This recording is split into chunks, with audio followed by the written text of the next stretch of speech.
I win ballin', I always be moving, I'm you hauling. Money be longest jewelry all of my neck flooded. All of my wrist water, your girl she be thirsty, she need water. What's poppin', you guys? It's your boy Cap, back with another video. Yo, bro, it seems like as time goes on, how technology is evolving quicker than we can say, yo, bro, let me see that dick. How game development has become more streamlined, how much access to information we have, and some will say too much access, how there's freaking analytics for everything. Niggas got so much analytics, they got analytics on niggas that say, yo, how much niggas think about what they would do if they were gay for a day. I don't be thinking about that. How fast things are changing in the modern world. It seems like most of these AAA companies, instead of getting better, it seems like they're on a race to see who can drop straight off a fucking cliff the quickest, to see who can their fan base while using the least loot possible. The gaming industry's tagline should be, the more advancements we make in technology and the more information we have, the worse the games get.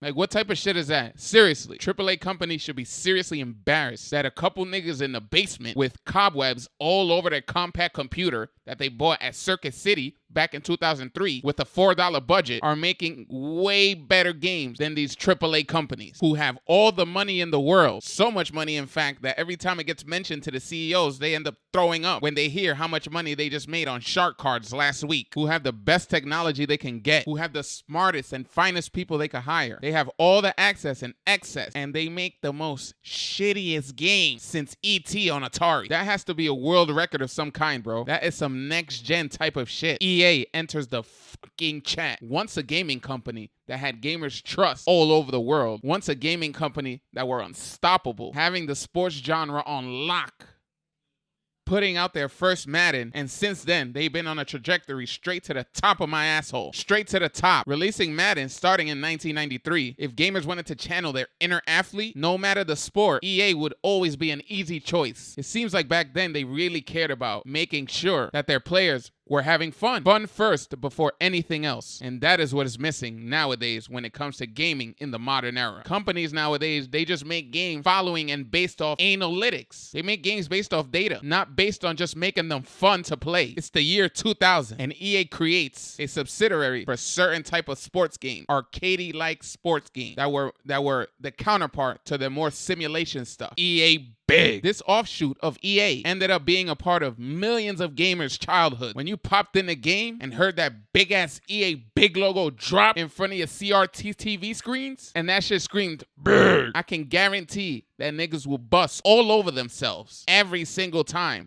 that happened. They became legendary, releasing arguably some of the best arcade sports games in history. And their first game that dropped on that label was SSX, an arcade-like snowboarding style game where niggas will race each other down big-ass mountains and stages while doing sick-ass tricks that were almost impossible to do in real life. SSX, according to Wikipedia, the best site for research, SSX was inspired by a real-life event called Border Cross. The game dropped to critical acclaim, becoming a cult classic. SSX was something fresh, something new. Dropping a snowboarding game as your first drop in a new company is crazy, unheard of. It was a huge gamble, which ended up paying off tenfold. That's another thing. Back then, gaming companies would take way more risks, and they didn't cringe at the fact of trying something new. Now that gaming development budgets are as big as the state of Texas for no reason. So gaming companies will shit their pants literally on live stream before ever trying something new, before ever creating a new IP. So all they end up doing is making the same shit over and over and over for decades because it's an IP that worked and has worked before and continues to work. And that is a bad deal for us, the gamers, because shit gets stale and shit gets boring. More boring than a dinner at a Caucasian's house. Just celery sticks and chicken breasts. And don't you dare even think about putting seasoning on it. Salt is the only seasoning that exists. EA were something special back then. Back when they were hungry. Back when they were a fairly new company and was trying to get their foot in the door and establish themselves as one of the biggest gaming companies ever. But it seems like these pieces of shit have gotten way too complacent, and them having a monopoly on sports games because they have all the licenses to all the organizations that allow them to make the game doesn't freaking help. It makes them feel like, oh, if these niggas want to play a football game, y'all niggas is gonna buy Madden. Where else y'all niggas gonna go? Exactly. So stop complaining and give me my freaking money. Over here complaining that we make the same game every year and then end up buying it anyway. That's how they must think. Why would they change? They have no incentive to. They have a fucking chokehold on the sports genre, not allowing any other gaming company to make sports games because they're the ones with the licenses. And niggas want to play their sports games with real teams, not with the bootleg version of teams like the New York Dingaling. I don't want to play football with that. I don't know what in the freak the government be doing, but that shit is clearly fucking the consumer sideways. We have no options. Back then, EA and EA Big were dropping nothing but heat. It's a certified class. Let me just list you some of the heat they were dropping back then. SSX, released in 2000. SSX Tricky, released in 2001. To rock around to...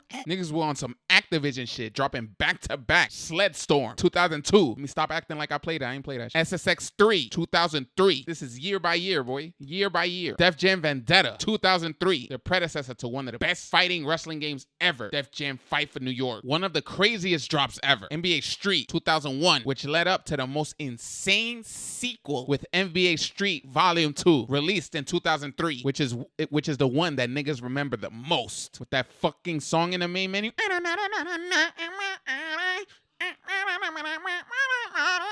Arguably one of the best basketball games ever. Sim or arcade. Honorable mentions, NFL and FIFA Street. It seems like EA has something to prove. It seems like after the shutdown of EA Big back in 2008, everything seemed, to say it with me, drop off a fucking cliff. It seems like after the shutdown of EA Big back in 2008, say it with me, it seemed like everything dropped straight off a fucking cliff when it came to arcade style sports games. For the Sin side, it seemed like around 2015, that's when EA stopped giving a fuck. But honestly, it happened with the launch of loot boxes and card opening packs, which first launched with FIFA's Ultimate Team on FIFA 2009. Once those Mr. Crab ass niggas found out that niggas were able to spend money on card packs for that game mode, their amount of not giving a F rose sky high. No superhero movie. All the attention was put to these Ultimate Team game modes in all of their sports titles. And that started the trend of taking out a gaming mode and or a feature one year and then introducing it the next year or a couple years down the line as a new feature. Basically calling the fan base dumb. And I honestly might have to agree. The sports game fan bases has to be one of the most dumbest fan bases ever. But that's a topic for another video. EA realized that they could put the ship on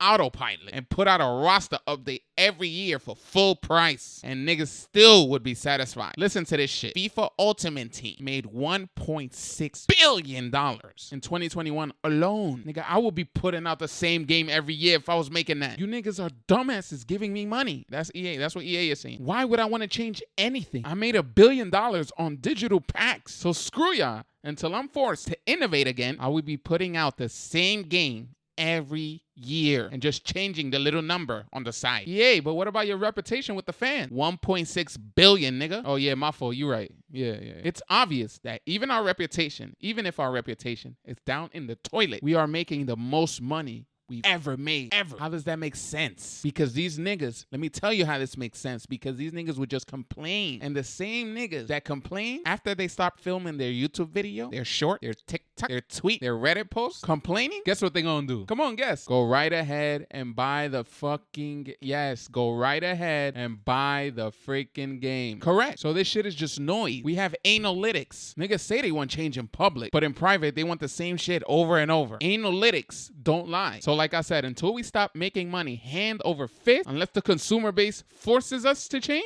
by not buying our slop, then we will have to innovate and find another way. But until then, look, eat this. But we would be insane to change while we're making this so much money, while we're making the most money ever. I am making so much money that every roll of toilet paper in this office is a roll of $100 bill. I haven't wiped my ass with regular toilet paper in a decade. EA, once the company who you can rely on for a good time, for a great sports game, has burned their reputation and goodwill. They built all these years with their fans just for a couple of extra dollars. And it's sad. And this is a case of what my boy Eli calls how the mighty have fallen. But that's the end of the video. Thanks for taking the time out of your day to chill with me. And remember, we're out here uploading weekly. So subscribe and click that notification bell to be notified when a new video drops. Or not. I'm not your coworker, Mustafa. Nah, for real though, thanks for watching. Kitty Plays is my wife. And remember, anything is possible.